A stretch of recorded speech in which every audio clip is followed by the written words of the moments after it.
Hi viewers, welcome to our channel. ప్రస్తుతం మనతో పాటు ఇమ్మంది రామారావు గారు సీనియర్ జర్నలిస్ట్ ఉన్నారు. వారితో ఒకసారి మాట్లాడదాం. సార్ నమస్కారం సార్. నమస్తే బాబు.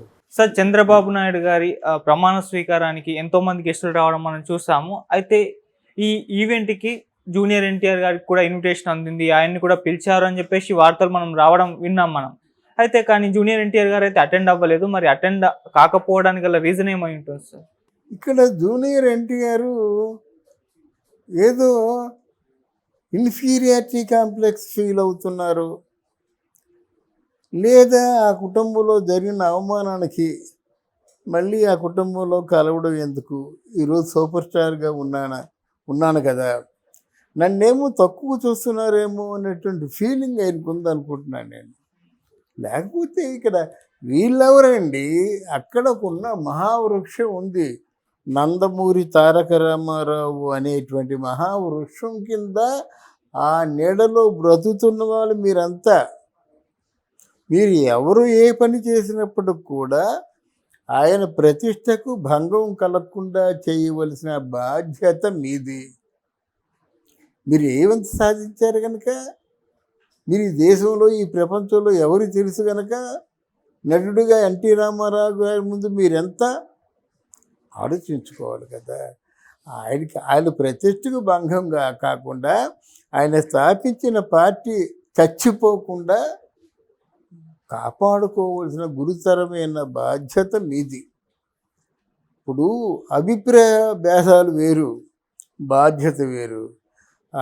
బాలయ్యకి అయితే బాలయ్యతో ఉన్న కుటుంబానికి నారా చంద్రబాబు నాయుడుతో మీకు అభిప్రాయ భేదాలు ఉండొచ్చు, కానీ వాళ్ళు కొంచెం కోమా స్టేజ్కి వెళ్ళినప్పుడు వెళ్ళాలిగా. ఆయన చౌబతుల మధ్య రాజమండ్రి జైల్లో ఉన్నప్పుడు పరామర్శించారుగా, అది బాధ్యత కాదనుకుంటున్నారా?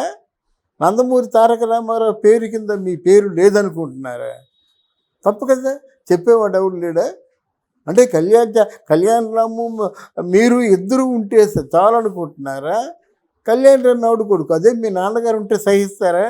హరికృష్ణ గారు బ్రతుకుంటే మీరు చేసే పనులు సహిస్తారా? నా రక్తం, నా చెల్లి, నా తమ్ముడు, నా అన్న, ఇదే కదా ఆయన తాలూకు ఎప్పుడు నినాదం. అంతే, మా నాన్న ఈజ్ గ్రేట్ అంటాడు. అని తండ్రే దైవం. మరి తండ్రి ఆశయాలు ఏమిటి? నా కుటుంబం అనుకుంటాడు, ఆడపిల్లని అపురూపంగా చూసుకుంటాడు.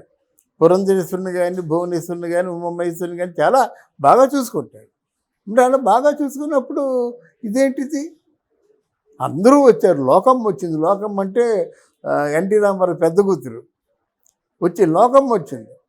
ఆ పిల్లలు వచ్చారు, లోకం పిల్లలు వచ్చారు. తర్వాత ఏమో ఇప్పుడు పురంధరేశ్వరి అక్కడ ఉండే ఉంది, భువనేశ్వరి ఉండే ఉంది, ఉమామహేశ్వరి చచ్చిపోయింది. బతుకున్న అందరూ వచ్చారుగా, ఆ ప్రమాణ స్వీకారాన్ని చూశారుగా. మీరు పూర్తిగా తండ్రి చచ్చిపోయిన తర్వాత ఏమీ తెలియకుండా బిక్కుమంటూ దిక్కులు చూస్తున్నప్పుడు మీకు చేయందించింది మీ మామయ్య గారే కదా.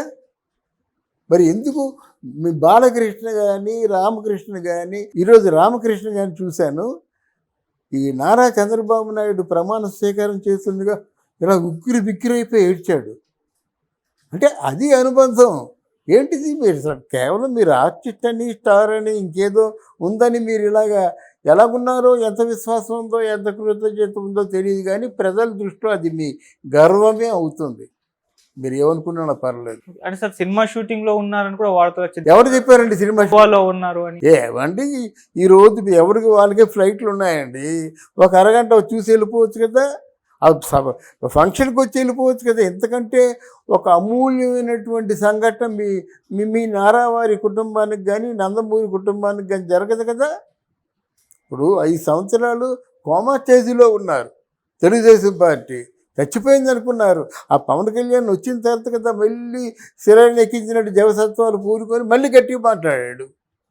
అంతవరకు ఎలాగుంది? అటువంటి పార్టీని చంపేసుకుంటారా? పార్టీ పూర్తిగా తెలుగుదేశం పార్టీ నిర్వీర్యం అయిపోయిన తర్వాత వాళ్ళందరూ వచ్చి మీ కాలు పట్టుకుంటే వచ్చి జెండా పట్టుకుందాం అనుకుంటున్నారా? ఏమనుకుంటున్నారో నాకు అర్థం కావట్లే. అంతే కదా. అంటే ఇంతకంటే పతనం అయిపోవాలా, చెడిపోవాలా? నువ్వు ఒక్కరు రాకపోతే వాళ్ళ తాలూకు ప్రోగ్రెస్ ఆగిపోయిందా? 146 సీట్లతో గెలిచారు. ఒకరు అవసరం లేదు, కానీ ఒక మాట, ఎప్పుడు మంచి మాట బతికిస్తుంది. అలాగే ఒక మాట, ఒక చెడు మాట మనిషిని చంపేస్తుంది. మాటకు అంత పవర్ఫుల్. అలాంటప్పుడు మీరు వచ్చి ఆయన కష్టాల్లో ఉన్నప్పుడు వేడి నీళ్ళు లేక దోమలు కుట్టేసి ఆ సోరియాసిస్ పెరిగిపోయి ఇన్ని బాధలు పడుతున్నప్పుడు వచ్చి మామయ్య మేము ఉన్నాం డోంట్ వరీ అని ఒక్క మాట చెప్పున్నట్టయితే నువ్వు చరిత్రలో నిలిచిపోయేవాడివి. మీ మామయ్య మీద నీకు అధికారం ఉండేది. ఇప్పుడు ఏమవుతుందంటే మీరేమంటే కళ్యాణరామ్ అదే అంటాడు. ఇప్పుడు ఇప్పుడు నందమూరి తారక రామారావు గారి కుటుంబం అంతా ఒక పక్క, నందమూరి తారక రామారావు గారి కుటుంబం అంతా ఒక పక్క, కళ్యాణరాము తారక్ ఒక పక్క. మీరు విడిపోయారు కదా, వాళ్ళు విడదీయలేదు, మీరు విడిపోయారు. వాళ్ళు ఆహ్వానిస్తూనే ఉన్నారు, మీరు వెళ్ళటం లేదు. వాళ్ళు స్నేహహస్తం చేస్తుంటే మీరు వైరుధ్యం ప్రదర్శిస్తున్నారు. కనుక మీరు తప్పు అవుతారా, వాళ్ళు తప్పు అవుతారా? ప్రమాణ స్వీకారం ఒక అధికారంలో వచ్చిన దానికంటే ఇంకేదైనా గొప్ప కార్యక్రమం ఉందా? ఆఫ్ కోర్స్ షూటింగ్ ఉండొచ్చు. ఓ పూట షూటింగ్ క్యాన్సిల్ చేసుకుంటే ఏముంది? నా తెలియకొడుతున్నాడు. షూటింగ్ అంటే ఏమిటి? ఓ పూట క్యాన్సిల్ చేసుకుంటారు, సాయంత్రం 2 గంటలు ఎక్స్టెన్షన్ చేసుకుంటారు, అయిపోతుంది కదా. కొన్ని వాళ్ళ అభిప్రాయం ఏమైనా తెలియజేస్తారా? తెలియజేయరు. ఆ ట్వీట్లు ఎక్కడ పెడతారు, ఎవరు పెడతారంటే ముతహా కలుసుకోలేని పరిస్థితుల్లో ట్వీట్ ద్వారా తెలుసుకుంటారు. మీ బావయ్య, మీ బాబాయ్ ఇక్కడ, మీ అత్తయ్య, వాళ్ళతో హాయిగా మాట్లాడచ్చు కదా. ఒక అమూల్యమైనటువంటి అవకాశాన్ని నువ్వు ఎందుకు కోల్పోతున్నావో తెలియదు తారక్ గారు. అది మీరు ఆలోచించాలా. మీరు తప్పుకు చెందుతారు, దీనికి భారీ మూల్యం మాత్రం చెల్లించుకుంటారు. ఎవరు చెప్పి చేయరు. మాట మీకైనా ఒకటే, పట్టుదల మీకైనా ఒకటే, మాట వారికైనా ఒకటే. మీకున్న పట్టుదలలే మిగతా వారికి కూడా ఉంటాయని గ్రహించి ఎదగవలసిన వ్యక్తివి నువ్వు. ఎదగాలి. ఎదగడం అంటే స్టార్గాను కోట్లలో కాదు, వ్యక్తిత్వం ఎదగాలి, క్షమించే గుణం రావాలి, పెద్ద మనసు చేసుకోవాలి. అప్పుడే చరిత్రలో నిలబడతావు. లేకపోతే అందరికీ ఏం జరిగిందో మీకు అదే జరుగుతుంది. నందమూరి తారక రామారావు గారి కుటుంబం అంతా ఒక పక్క, కళ్యాణరాము తారక్ ఒక పక్క. మీరు విడిపోయారు కదా, వాళ్ళు విడదీయలేదు, మీరు విడిపోయారు. వాళ్ళు ఆహ్వానిస్తూనే ఉన్నారు, మీరు వెళ్ళటం లేదు. వాళ్ళు స్నేహహస్తం చేస్తుంటే మీరు వైరుధ్యం ప్రదర్శిస్తున్నారు. కనుక మీరు తప్పు అవుతారా, వాళ్ళు తప్పు అవుతారా? ప్రమాణ స్వీకారం ఒక అధికారంలో వచ్చిన దానికంటే ఇంకేదైనా గొప్ప కార్యక్రమం ఉందా? ఆఫ్ కోర్స్ షూటింగ్ ఉండొచ్చు. ఓ పూట షూటింగ్ క్యాన్సిల్ చేసుకుంటే ఏముంది? నా తెలియకొడుతున్నాడు. షూటింగ్ అంటే ఏమిటి? ఓ పూట క్యాన్సిల్ చేసుకుంటారు, సాయంత్రం 2 గంటలు ఎక్స్టెన్షన్ చేసుకుంటారు, అయిపోతుంది కదా. కొన్ని వాళ్ళ అభిప్రాయం ఏమైనా తెలియజేస్తారా? తెలియజేయరు. ఆ ట్వీట్లు ఎక్కడ పెడతారు, ఎవరు పెడతారంటే ముతహా కలుసుకోలేని పరిస్థితుల్లో ట్వీట్ ద్వారా తెలుసుకుంటారు. మీ బావయ్య, మీ బాబాయ్ ఇక్కడ, మీ అత్తయ్య, వాళ్ళతో హాయిగా మాట్లాడచ్చు కదా. ఒక అమూల్యమైనటువంటి అవకాశాన్ని నువ్వు ఎందుకు కోల్పోతున్నావో తెలియదు తారక్ గారు.